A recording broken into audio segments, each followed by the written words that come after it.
Hey everyone, how are you all? Welcome back to my channel. Happy Anzac Day. Today we have a long weekend in Queensland, so it's pretty much 3 days off for all of us from work, and I took days off of my work as well, which doesn't happen really often. So yeah, like it's been a while since I had 3 days off like that during the weekend actually, so I'm pretty much enjoying it. Yesterday I finished one of my last 2 assessments, so now I have only one due, which is a huge essay, but it's due on I think 14th of May, so I have a little bit of time to complete that one.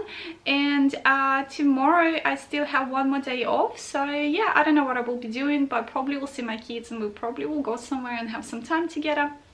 And yeah, so in today's video I want to talk to you about things that I wish I knew before starting nursing school, and I will talk about TAFE and uni because this is 2 places that I've been to. This is my experience, and I thought because I have so many students watching and subscribe to my channel who are doing either diploma of general nursing or bachelor of nursing science to become RN, this sort of video covering 2 areas will be more important and more useful for you. So the first thing I want to talk about is how intense and serious the study is. And I know many students on YouTube cover this topic in full, but again, we're all different people, we all see things differently, so what I'm going to be talking about is strictly from my experience and my point of view.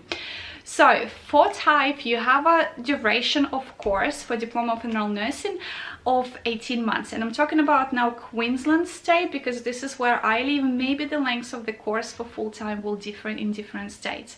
Okay, so roughly you will have about 8 to 9 subjects each semester, and each subject will have about 2 assessments, or it will have 1 assessment but big one. So you can imagine you will need to do a lot of learning resources, reading that will be provided to you on your student database. You will need to do a lot of reading from books, a lot of reading from journal articles. At TAFE you will have a database access that's called Clinical Key. A lot of doctors, nurses and other health professionals use that database. You can find books there, journal articles, peer-reviewed articles and stuff like that. It's really good database to search information. So you will need to spend a lot of time looking for information to complete your assessments, and assessments could be in lengths like 20 pages, 30 pages. If you watch my previous videos when I used to study at TAFE, I think I covered quite in details how much time and effort I needed to put in each assessment, you know. So at TAFE you don't need to do any essays, but at uni you will have essays. Pretty much each subject will have at least 1 essay, and you will have 3 tasks for each unit. Okay, that could be, as I explained before in my videos, that could be essay and then a written piece which is not an essay, but you will be covering some scenarios and just dividing your answers into big sections. So you don't need to do like an introduction and conclusion and things like that. You're just covering this, you know, like separate sections. And then the third task could be a blog post or a poster or a teamwork or a group work on some sort of like a task and things like that. Or you can review a video and then outline the mistakes. If it could be a lab procedure, like for example inserting NG tube for someone who is nil by mouth, or it could be maybe IV infusion. So someone like a teacher in the video will deliberately do mistakes, and you have to watch the video, you have to see the mistakes, and then you have to outline them and link into the nursing standards of practice. So things like that. So again, you have to do a lot of research on the information, you have to reference it correctly, you have to make sure that the information that you are using as a source for your essay or for your any written piece is no older than, for example, 5 or 10 years old, which will be outlined in your rubrics and things like that. You have to make sure that it's a valid source, not a blog post, you know, or I don't know, someone's video on YouTube. Like you have to be using only books like nursing books or medical books, government websites, you know, authorized sources for information, you know, peer-reviewed articles and things like that. So make sure you using the sources of information very like safely, you know, on internet. So when I do my assessments, I literally spend so much time looking for assessments, you know, looking for information to put it into my assessment. And then the second thing is that the referencing, oh my god, referencing is like the whole different world. They will tell you, for example, that if you want to just have a pass, you will need to have, let's say, 10 sources of referencing. If you want to go to credit or distinction, you know, you will need to have about 15. If you want to aim for high distinction, you need to have 18 plus references.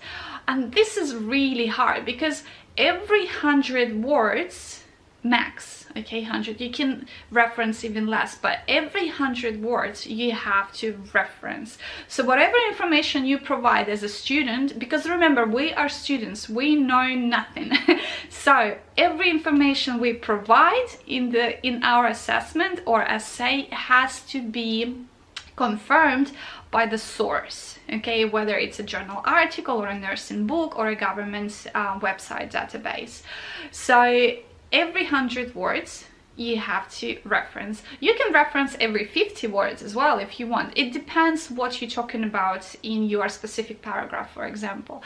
So you can imagine, like, if you're aiming for a high distinction or even distinction, you need to bring 15 plus, you know, of references, and this is quite a lot. Sometimes you may know the answer because you've done it in labs, because you've read some books before, you know, but you still have to find the reference for it, you know, to verify your answer, make sure that it's legit, you know, and it's proved by this and this and this, you know, schooler and things like that. So referencing, in my opinion, takes the longest time. Like, really, it takes the longest time. And sometimes when you need to write your essay, you need to like read so much of information, write down notes, you know. If you want, I can actually make a video how I do my assessments and essay, how I build up a structure, how I build up a plan, you know, and all the steps of how I do it. Because if you don't do things in steps, you will have a complete mess, in my opinion. Again, that's just me, that's just my experience. So yeah, the seriousness of the study is really serious. If you have labs, you can't come to labs late, because each lab is 3 hours length, and it's calculated as for your total hours of labs practice in order for you to complete your degree. That goes the same for uni and for TAFE. If you come late to labs, let's say half an hour, you have to complete this half an hour later. So you have to either attend a different session with different students and stay there, or they will tell you, because you've been late, you have to do an hour, for example, or you have to do the whole session of 3 hours labs. Like, I've never been late, so I don't know exactly how it would work. But if you've been sick, for example, you still need to redo your lab. So being sick is not an excuse to not redo your lab. It could be an excuse for you not to show up for a lab because obviously you're sick, or if you have some family commitments, like something really serious, you can't attend the lab. You still have to redo it. You have to rebook a different lab session, see if the school, or not the school, TAFE or uni will be running, you know, additional sessions, and attend those. If they calculate for you in the end of the year or in the end of the semester that you are missing hours and labs, okay, you're not gonna complete your degree. This is how serious it is, you know. If you go on a placement, you can't be late. Like, literally, you can't be late. Like, I was late once for 5 minutes because it was an accident on a highway, and like, you can't predict that. I always come earlier, but sometimes the blockage on a highway, you know, can be that bad that even that extra time that you left for yourself for situations like this might be not enough. And I remember I came 5 minutes late. I still got in time for the handover and things like that, you know. But my facilitator, she said to me, I explained to her why I was late, and then she said to me, well, I still have to report to uni because this is the part of the procedure, you know, I have to let them know that you've been late for 5 minutes. I didn't need to redo that 5 minutes because, I mean, like, for God's sake, it's just 5 minutes. But this is how serious it is. The facilitators still need to even report to the uni and say that this and this student, you know, been late for 5 minutes, blah blah blah. So I know it's really serious. Okay, the next thing that I want to know, that I want to talk about, that I didn't know, is the cost of the uniform. Like, I knew that before studying nursing, you need to buy uniform, you need to buy books, you need to spend some money on certain things like your stationery and stuff like that. But I didn't know the prices for the uniform. Okay, for TAFE you will need to buy a polo shirt that was, back then when I was doing it, was $39 per piece. So you will need at least 2, because when you go on a placement, and your placement, let's say for 4 weeks, Monday to Friday, every day, every time when you finish your shift, you have to wash your uniform. Like, you have germs on it because you're looking after patients that have different illnesses and sickness, some on precautions, you know. So you have to wash your uniform when you come back home. Okay, so you will need to have a second set to be ready for tomorrow, because sometimes if you have rainy days, if you don't have a clothes dryer, you know, and things like that, like, your uniform, if you have only one piece, might not be dry by the next day, especially if you do PM shifts when you come home like 12 o'clock at night, and then, you know, like, you only have time to wash and dry your uniform during the night time, and then a few hours before you go to the next shift. So I usually had 2 pieces of my tops all the time, so I could have something to change while one goes for washing, another one is already ready for me to wear. Then you will need to have 2 pairs of pants, which doesn't need to be really nursing pants. So the polo shirt is mandatory, it's a must, because it has a logo of your uni, and when you go on a placement, the other nurses have to distinguish that you are a student, you represent in TAFE. It's also a professional look as well, because as a nurse, you're representing the place where you study, and also once you start to be an employee, you will be representing the place where you work. So you have to always look professional, whether you're wearing scrubs of the place where you're working, or you're wearing a nursing uniform of the place where you're studying. Okay, so that was a must.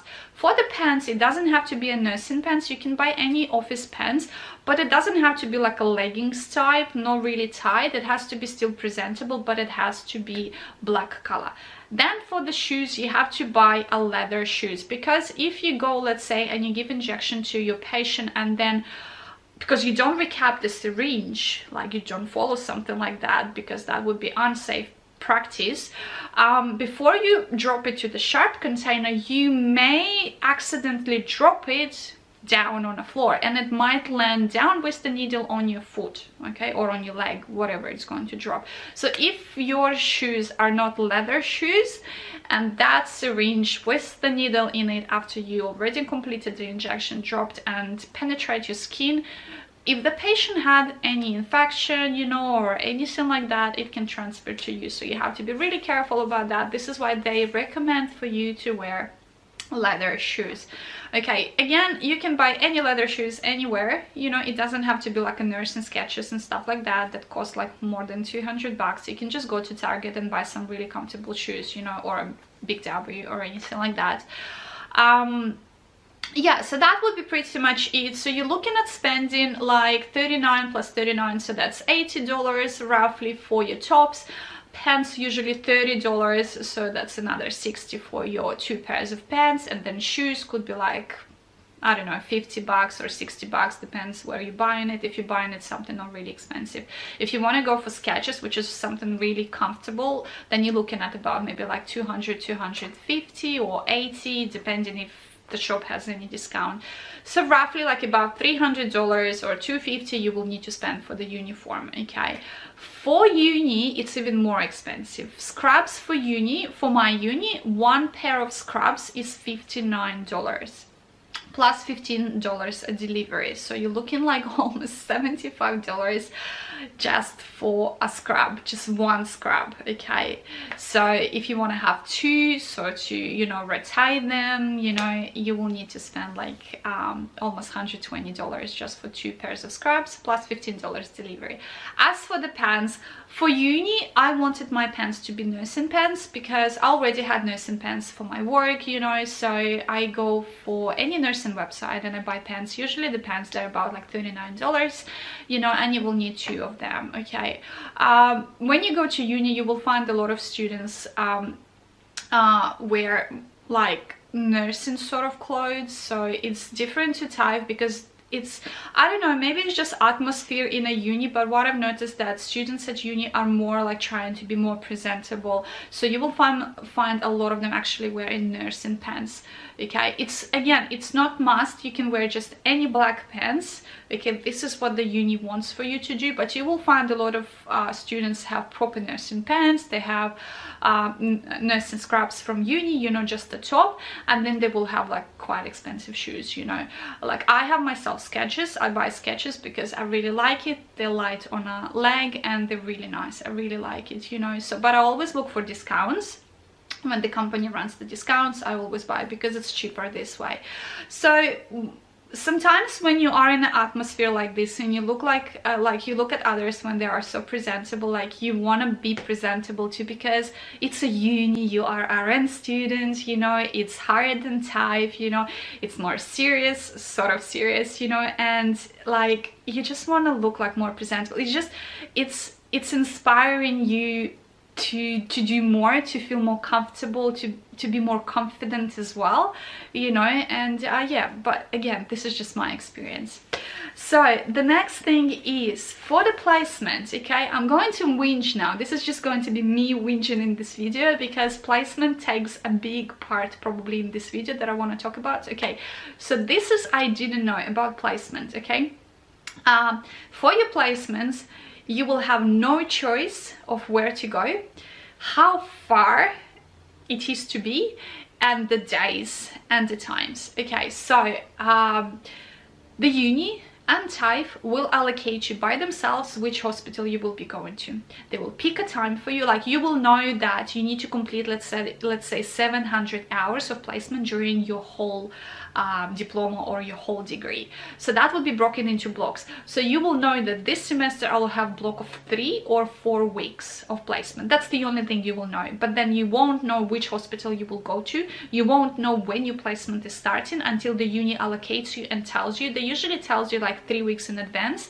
which dates you're going for, you know, for your placement, and then you can't pick the time. So you can, and the days as well. So you can either end up having Monday to Friday and then weekends off, or you may have 7 days rotation. It doesn't mean that you will have like all 7 days in a row. You will have like maybe Monday to Wednesday, then Thursday, Friday off, and then you will have Saturday and Sunday, and you will be like practicing during this time. So forget about seeing your family, which is really big downside of it, you know. So if you, let's say if you have a partner who's helping you to look after your kids during the week time, and he works as well, and then most of the family will have like Saturday and Sunday off, you as a student might not have that. You will need to be on a placement while your partner will need to be with kids, you know, and spend just time on their own, and you won't have time with them. Or you may have like few hours only if you're on a PM shift, or you can have few hours at evening if you're on a morning shift. Okay, so that's a big downside, and it can go like that for 4 weeks if you have 4 weeks block of placement. Then you will have a rotational times for your shifts. You might have, like, the worst one for me that I experienced is the one that if you are on a 7-day roster, you may have from Monday to Wednesday, let's say you will have mornings, then they will have you, they will give you Thursday and Friday off, and then you will come back PMs on Saturday and Sunday, or they sometimes they give you only 1 day off and rotate you from AM to PM. For the body, this is like the worst experience ever, because I worked like that in the beginning when I just started this AAN. I worked like that. I used to pick up shifts AM and PMs, and the pressure on a body is intense. Like, it's really hard. Your sleeping habits are changing, and you always feel tired. You start to eat in different times, which can result in weight gaining or weight losing, you know, irregular stools, you know, pain in the stomach and things like that. It's like, it's the worst. So I had few placements like that, and literally like by the end of the placement I was dead. My last placement, however, I had it 1 week of AMs, 1 week of PMs, 1 week of AMs, 1 week of PMs. It was still hard. but at least I had Monday to Friday, so I had the weekends to sort of like reload and have enough of sleep. Like first day when I finished 5 days of placement, Saturday, like half a day I would be just sleeping. Like literally I would be just sleeping. I would be so tired that my body just need at least a day to recover. And then Sunday I was like, okay, I have to do shopping, I have to clean my house, I have to do washing. And pretty much Sunday is not a resting day, it's sort of like preparation for the next weekday. So you don't have much of time to rest. So yeah, so that's the downside. Like you won't know, even like the hospital that you go into, they will tell you maybe like a 3-week or 2-week prior your starting date, so you wouldn't know where you're going even, and you can't choose. They can put you in a mental health facility if you're not really interested in a mental health. Like for uni they don't give you choice. Luckily enough for us, when I was at TAFE, I think we had a mental health either second or third semester.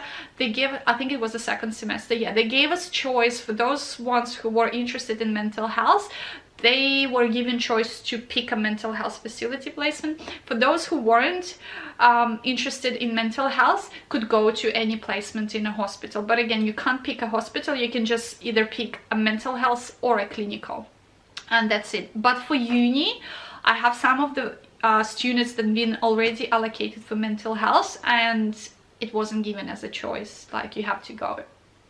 Yeah, so I'm doing mental health. I finished already mental health this semester. I'm just waiting for the mark for my last assessment, and I don't know if I will be sent to mental health next semester. So I've done my mental health this semester, but I had a clinical placement in neurosurgery. Maybe they will forget it and they wouldn't send me to mental health, because I'm not really interested in mental health. Like I don't want to do it. But if they send me, it still will be a really good experience for me, because I know I would enjoy it at some point. But working there permanently as my career when I finish my nursing studies, no, it's not for me. Like I don't feel like doing it, you know. So yeah. Okay, next one is when you have your placement, some of the hospitals will have paid parking, and like some of the areas where the hospitals will be located, even the streets will have paid parking. So it's not like, oh, you know, you might think to yourself, okay, I'm not going to be using like hospital parking, that's fine, I can park somewhere far away, it's okay. But you will find like if it's in a CBD area of Brisbane, or if it's a hospital, for example, in Sunny Coast, because it's a new hospital there and because it's a CBD area, like all the streets there pretty much have paid parking. Even Redcliffe Hospital now, it has the new parking that they built is for money as well. I think it's $15, yeah, per day or something like that. Sunshine Coast University is $15, and then Royal Brisbane Women Hospital, I think it's up to even 37 or something per day. This is like the most expensive one I ever heard. Okay, so if you like, for some of the hospitals, even if you can't park somewhere in or nearest streets because they are for money as well, you will need to pay. Okay, and most of the time the street parking would be very similar in price, and then the hospital parking, apart from Royal Brisbane Hospital, like the parking there is insane in price. It's crazy. It's just like the most expensive hospital I've ever seen for parking. But you will need to pick something, either a hospital parking or a street, because if you finish in your PM shift, you have to walk late at night. Sometimes it's 11 o'clock at night, you know, and you don't want to be walking late at night, you know. You can walk with the group of students if you want, but sometimes you parked in different areas, and for some like distance you have to walk alone, you know, and like sometimes it could be unsafe.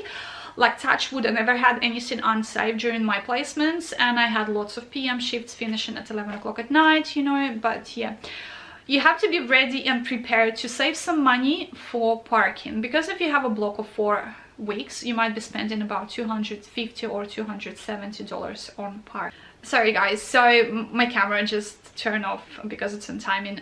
So yeah, so you will need to make a budget for yourself, you know, and to leave certain amount of money for your placement, because you will need to think about parking. You will need to think about petrol cost, because like for me, my last placement, I had last 2 weeks of it, the price for the petrol went up. Like it was 170 for a liter, and my car engine is 2.5 liter. It's not too big and it's not too small either. So for duration of Monday to Friday shifts, I needed to fill in my tank at least 3 times. Like I would fill in usually Wednesday, like I would do it Sunday before Monday comes, getting it ready for the week. Then I will need to fill in on Wednesday, and then about Friday my petrol would be already, like my tank would be almost empty, because I needed to drive an hour to the hospital, an hour back. I don't remember how many kilometers it was, but it was like an hour in distance drive. It was really far.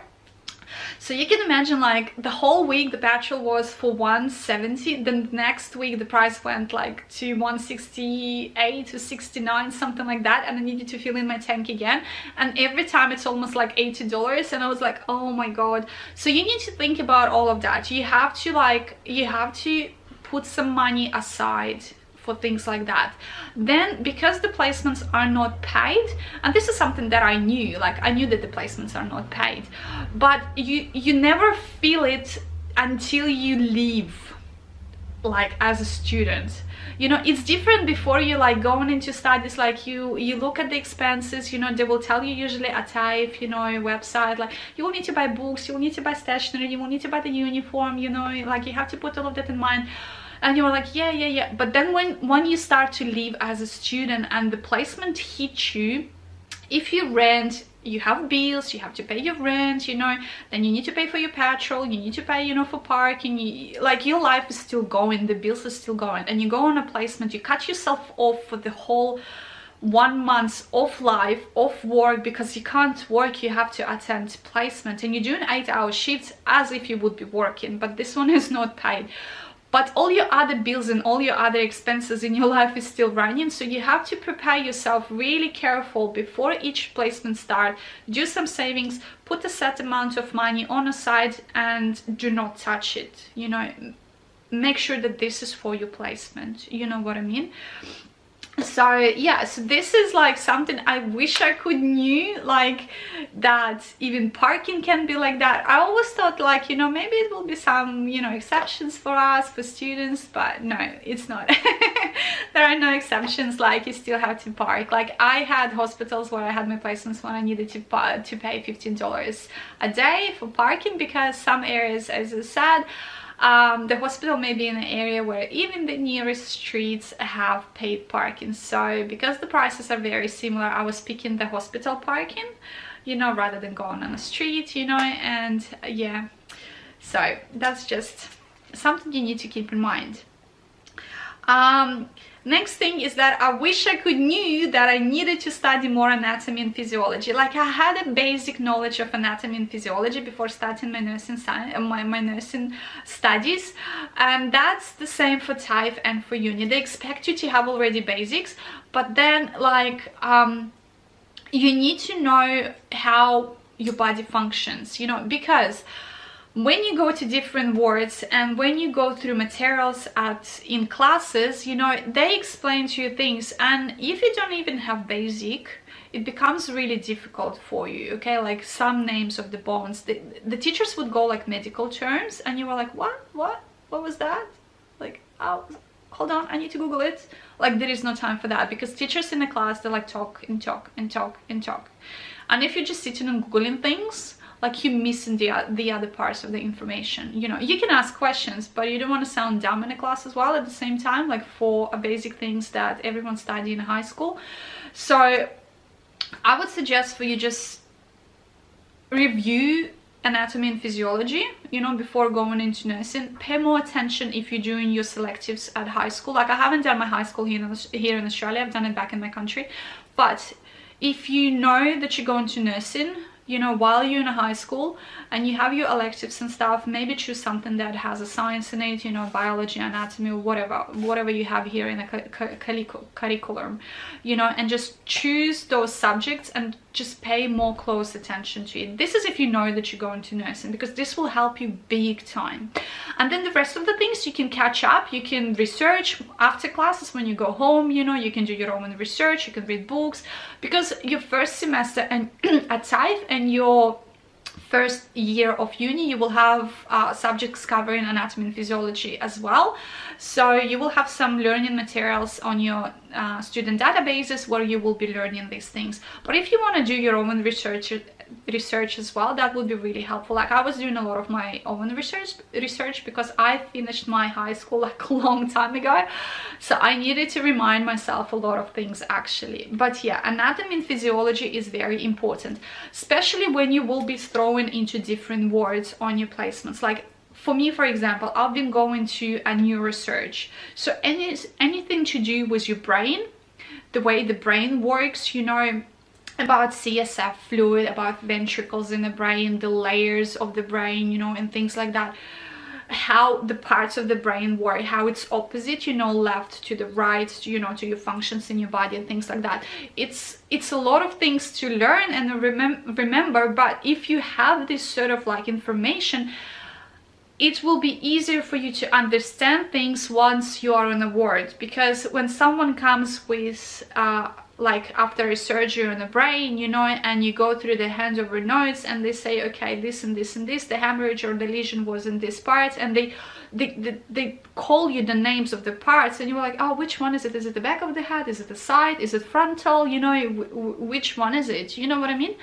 So if you don't know something like that, it's not a big deal, okay? Just do your research before you go into a ward. Like if you know that you go into a neurosurgical ward, just do your basic anatomy and physiology for your brain, for your head. Just see the names of the things, you know, parts and things like that, how the brain works, you know, what's that, and things like that.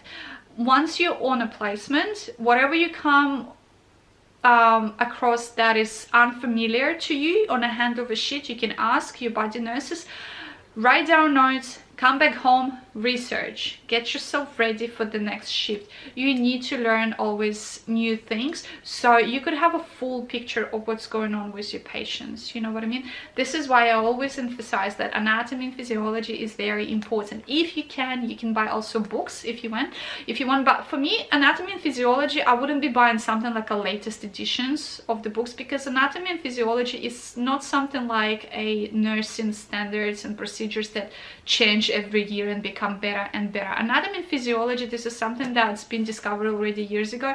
I don't think anybody will find that there are 2 hearts in people's body or 3 livers or something like that. Like that's pretty much stable information, so you can buy those books even from op shops or secondhand on a Facebook market, just to save money for yourself. That leads me to the next point of books, okay? They would tell you before you start TAFE. I'm not sure about uni because I had my transition like a pathway to uni, so I didn't really worry about the books. But for TAFE, on their website, they will tell you that you will need to buy a certain amount of books. But from my experience, you don't have to. Like literally, you don't have to, okay? It's not must. Some of the books they will tell you, like they would prefer you to have like fundamentals of nursing, you know, and things like that, nursing assessments and things like that. But to be honest, like, I don't know, I bought some of my ones secondhand, okay? I found them on Facebook Market. Some of them were gifted to me by the nurses at my work.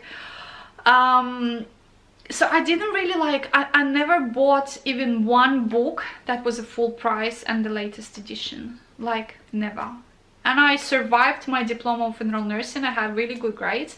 I passed all my subjects, you know, like I never had any problems. If I needed, I would go to the library, you know, or access clinical key, you know, and just take my information from there. Like I really didn't struggle in not buying books. Yes, those books that I have at home, they were not something that I would use for reference because they're outdated because of the time of it. Like if they tell you you only use the reference sources that are not older than 5 years, my books are older than 5 years, apart from the wound care book. So those ones I couldn't use. But yet you can still go to the library. Just make sure that do not go on the last day before your assessment is due, because library usually for TAFE and for uni would have only limited amount of books. And I'm not talking about latest editions, even the edition before it. Anything that is like 5 years bracket time, okay, they will have only few samples. So make sure that if you know that your assessment is due in a week time, make sure to go to the library, get the book, because they will usually give you, like, some of the books will be only landing only in the library because they have only 1 or 2 samples. Some books will be only landed for only 24 hours, like for a day, literally, guys, only for a day. So if you want to take the book, take it home, take some photos with your mobile, you know, to the chapter of the book that you need, that is corresponding to the topic that you need to discuss in your essay, you know, quickly take the photos, you know, bring the book back. Some of the books that would be like a 3rd edition before the new one would be landed to you, let's say 3 days or a week or even 14 days. So make sure that you go earlier and you get those books and work on it, because most of the time they will be taken by another students. Then your option will be a clinical key. For TAFE, clinical key was for free, by the way. For uni, something I didn't know, and it was a shock for me, because when I was doing my diploma of general nursing, I was relying on clinical key database a lot. Like, it's one of the best databases in my opinion after NCBI. I really like clinical key. It has so much information. It has books, articles, you know, everything you can imagine, you know, and it's Australian, it's American, it's European, like you can have all sources there. So it was included in our like fees for diploma. So when I went to uni, I was like, I thought it will be part as well, but it wasn't. I was like, no way, like how, why we don't have clinical key? No. And then I spoke to one of my other students who were in ICU, and they had it there as the part of their fees, and I was like, guys, you're so lucky. So for me, if I wanted to use clinical key, I think it was like $60 I needed to pay yearly to use it just from my pocket, which is nothing to do with uni. This is like, if I want to do it myself, I can do it. So I was quite upset. So yeah, but the amount of samples of the books at TAFE and at uni is the same. They only have few samples. I mean, like, which is really sad, because we pay such a high fees for our studies. You could imagine government or the unis would invest a bit more into, you know, amount of books in the library, and yet they only have sometimes like 3 or 5 samples of each book, and you're thinking to yourself, like, you have thousands, hundreds of students studying each semester, like, at least make it a little bit more books. But it doesn't happen, which is a really big downside of the uni. So that's me again whinging about it. Okay, another point that I wish I could know about it and experience on my own skin is assessments during your placement. This is the worst time. You are lucky if you are sent on a placement towards the end of the semester, when most of your assessments are over and all what you left is just your, you know, placement. I had 2 times now that I've been sent on the placement during the actual mid of semester, when you have lots of assessments due. I had assessments due just before my placement and during my placement. And seriously, guys, I think I mentioned it in my last video, this is the worst time ever, because you don't have time to do assessments because you're doing 8-hour shifts. If your hospitals are far away and you have to travel like 1 hour, 1 hour and a half, you know, there and back, you still have to come back, you need to eat, you need to prepare things for the next day, you have to do washing, you have to do some things for yourself, like you need to rest. The amount of time that's left for assessment is very short, and you can imagine how much of references you need to do, how much of research for the references you need to do. It's just so crazy. And on top of that, you are physically and mentally drained, because as a student or a graduate student as well, you carry big responsibility as well when you look after your patients. Don't just think just because you're a student, oh, you can do whatever you want. No, still, like, you still have a big responsibility every shift. For wherever you do, you have to be super cautious, super safe, you know, use your critical thinking, analyze, plan, all of that. The same as any other body nurse of yours would do, or if you would be an employee in that hospital. Like, you still have a responsibility, you have to be really careful. So that's just make like that just puts strains on your mind, because you're constantly thinking, oh, am I doing the right thing? Am I safe? Am I doing this right? Okay, what's the step of this procedure? Oh, I need to put in, I need to insert the NG tube. I have to insert, or you know, take out the IDC, or I need to do IV. Oh my god, like you constantly, and you have patients to look after, and each patient has, you know, assessments that need to be done, tasks that need to be done, you know, cares that needs to be done. And you as a student, you don't know a lot of things, you know, you need to remind yourself, you need to follow supervision of RN. So you have these strains on your brain every single shift. Coming home loaded like that and still doing assessment on the top of that is super hard, really, because when you do assessment, you have to invest so much of thinking and planning. Your brain needs to have an adequate rest. You need to have rest for your brain, because if you come loaded like that and you are tired and you have to still do your assessments, it's so hard. Me, at times, like I remember my third week, starting from Thursday, the end of third week, I had really terrible headache, like to the point that I felt like vomiting, like so drained and so tired I was. No kidding, guys, this is how tired I was. I needed to take Nurofen, which didn't really help me much. I needed to top it up with Panadol to work on a background as well, because Nurofen was just not solving the headache that I had. And I was feeling dizzy as well, like if I get up, like I was so tired, it was insane. And I had the Lloyd, I needed to finish a big assessment as well, and it was just so hard. So yeah, so just get yourself ready for that, and now you know what it's like. Uni will never give you extension just because you have assessments and you're feeling just because you have a placement and you're feeling tired and you can't complete your assessment in time. Like, this is not a valid reason for extension, and they really write it in a nursing database, you know, like for my uni we have a USC Blackboard. I think for TAFE it was called TAFE Connect, as far as I remember.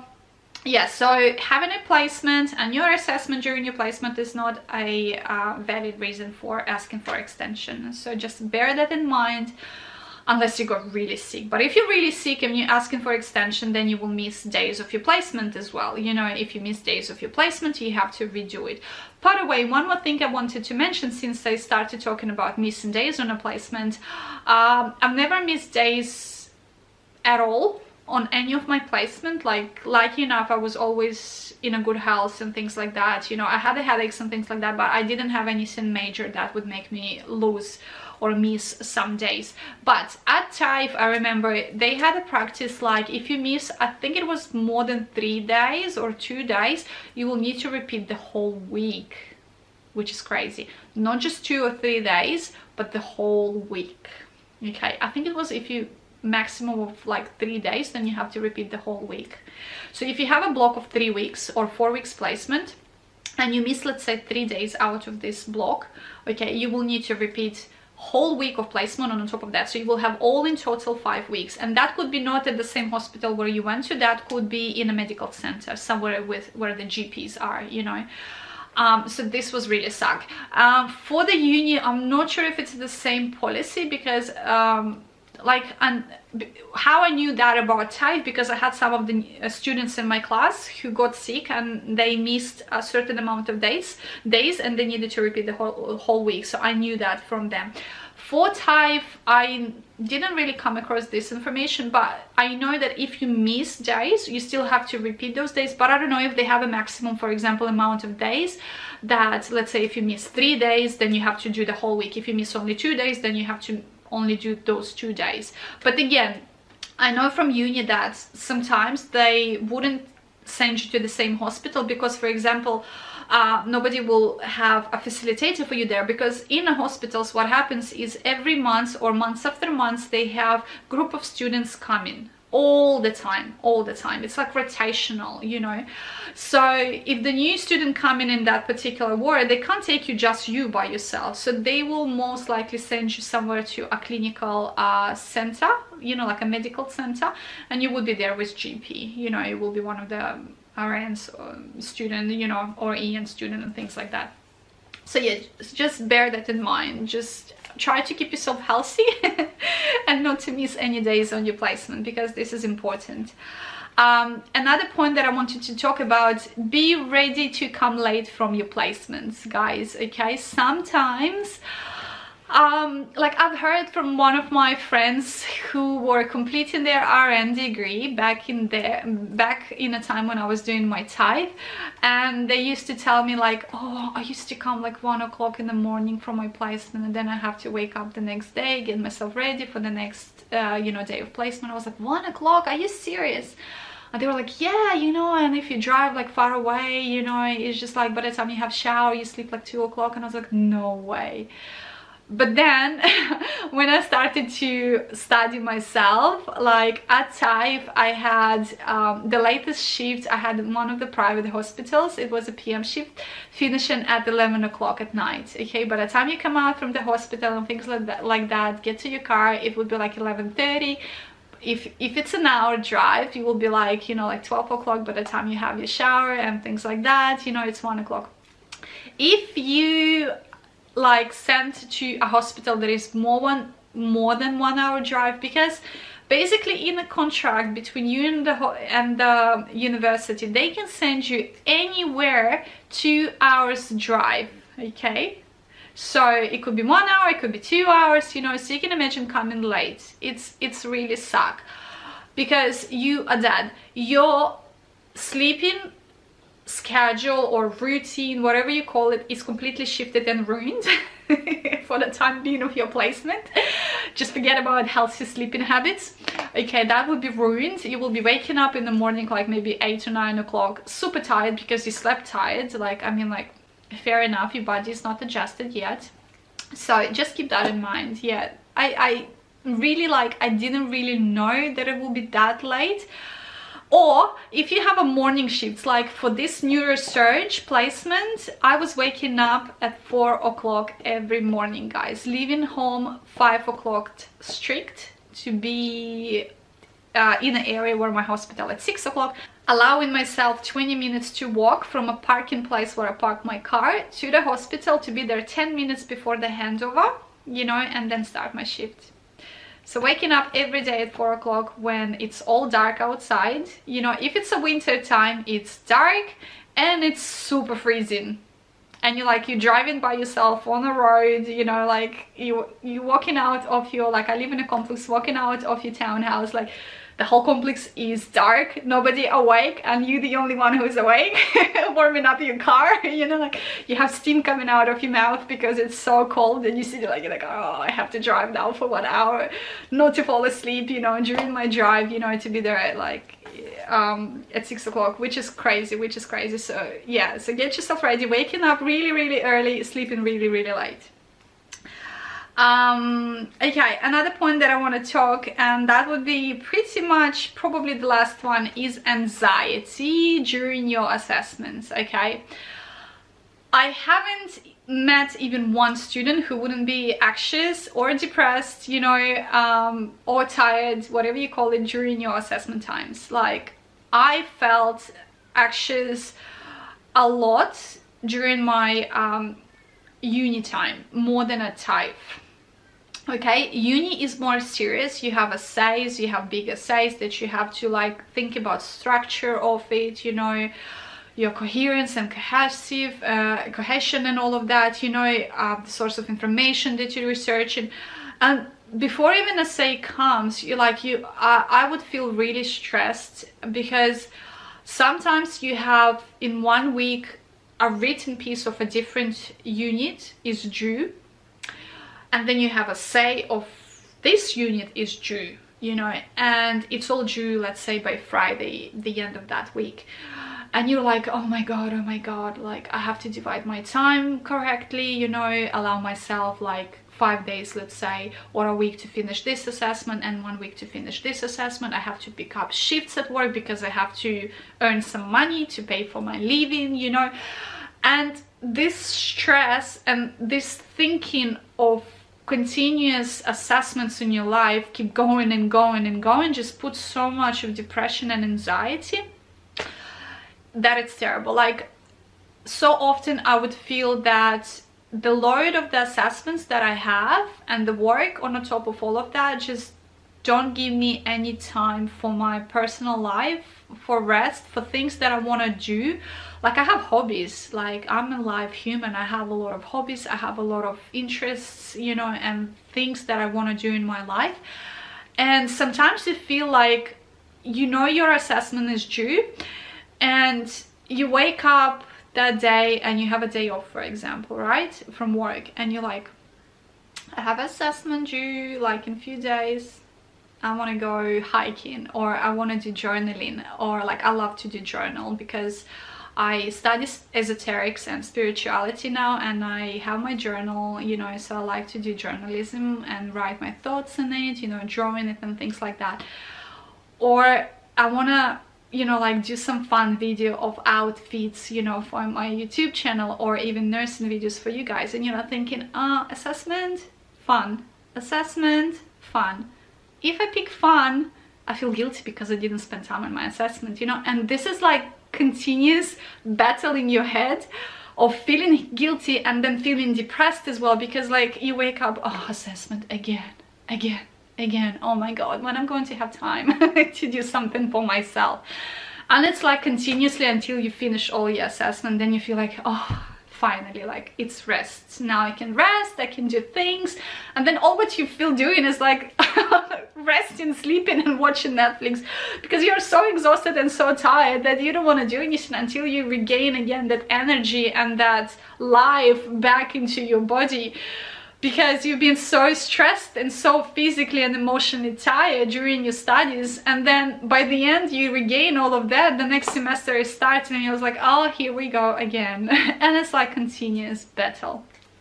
So yeah, anxiety and depression is a serious and real thing when you're doing a full-time study. So if you feel like it, you know, talk to your friends, maybe go to specialists. They have debrief sessions at uni as well. They have help as well. You can go and talk to teachers, you know, and ask them to help you. They have workshops, you know, Zoom sessions and things like that. You can talk to people. Like if you feel like you can't cope, they can help you. Don't just leave it to yourself, you know. For me, I probably were like, I don't know, I wouldn't call myself really a strong person, but I was finding ways how to de-stress myself, like how to get out of the stress and depression and anxiety. I was sort of like trying sometimes to balance things and still find time for myself as well, yet I still would feel like feeling of guilt, like, oh, I could have just go and do assessment during this time, you know. But you have to find time for yourself, because even in this past environment of full-time studies, nursing student, if you don't find time for yourself to rest and do something that you love as well, like, you will drain yourself, you will burn out. The same as if you would be working on a field as a nurse. If you're taking a lot of shifts, you will burn out. By the way, I wanted to film for you guys of how to learn to say no and care about yourself during your nursing career, because when I started nursing, I was so excited and I was taking so many shifts and I was not able to say no, not because I was greedy to the money or something like that. It's just the person I am, the empath in me, was not able most of the time to say no when my work was calling to call me for shifts and say like, oh, we're short staffed today, can you please take a shift, you know. So it took me guts and time to learn to say no to people in order to care for myself, you know, because if you burn out, nobody would care in the end of the day. So I wanted to make a video like this for you guys, because for you as a newly started nurses or even AANs, you might feel like you want to do so much in the beginning. but then you will burn out, so you have to be really careful. So if you want, I can make a video for you like that and just tell you about my experience and give you some tips and tricks of how I learned and came to the point of saying no and have more time for myself and allowing myself more time for my studies as well, you know. So I think this is it. This is pretty much all what I wanted to talk about in this video, things that I wish I could know. Again, this video probably was super long. Oh, by the way, one more thing that I wanted to mention, just looking at my notes now, it's medication. Don't get yourself stressed and put down by the idea and the reality of learning medications when you go on your placements. You might feel really overwhelmed because there are so many different medications, and you were like, I thought when I was starting my nursing degree, I thought like, and TAFE as well, I thought like, I didn't know that there are so many medications you need to learn, and it's so hard to remember them. It's crazy. And every time you go to a different ward, like for example neurosurgical ward, they have a specific medication, lots of them, for epilepsy, for prevention of seizures, because when you have a pressure in the brain that is more than it should be, you know, people, it can result in seizures. If you have bleeding in the brain, it creates more pressure, can result in seizures, you know. So a lot of people there will be pre-op and post-op on some sort of seizure prevention medication or for epilepsy medication, and there could be so many different kinds that I've never heard in my life before, you know. So every time you would go to a different ward, you will have different types of medications that you will need to get familiar with. They wouldn't ask you to like memorize it, but if you could, that would be great. But you need to get yourself somehow familiar with it, so, or at least have a small notebook, you know, somewhere in your pocket, so if you forgot a certain medication, you can take it out quickly, look it up, you know, and tell it to your body nurse. This is why I always tell you guys, and this is just my advice to you, anytime you go on a placement, please have a small pocketbook for yourself where you write down any unfamiliar medication that you come across in your patient med chart, you know, or in med chart of other patients, you know. Write it down, you know, on your break, or use one of the computers, you know, in the nursing station, or memes or Harvard, you know, look up the medication, at least write down what it is for and its class. If you don't have time to write side effects, that's fine, but at least write what it is used for and its class. So if you forgot it for whatever reason it is, because sometimes we are busy, sometimes we like concentrating too much on the safety steps when administering medication to a patient, that you like, oh, I have to do the 6 rights, you know, I have to sign, you know, oh, I have to do double check with my nurse now, okay, and things like that. If she asks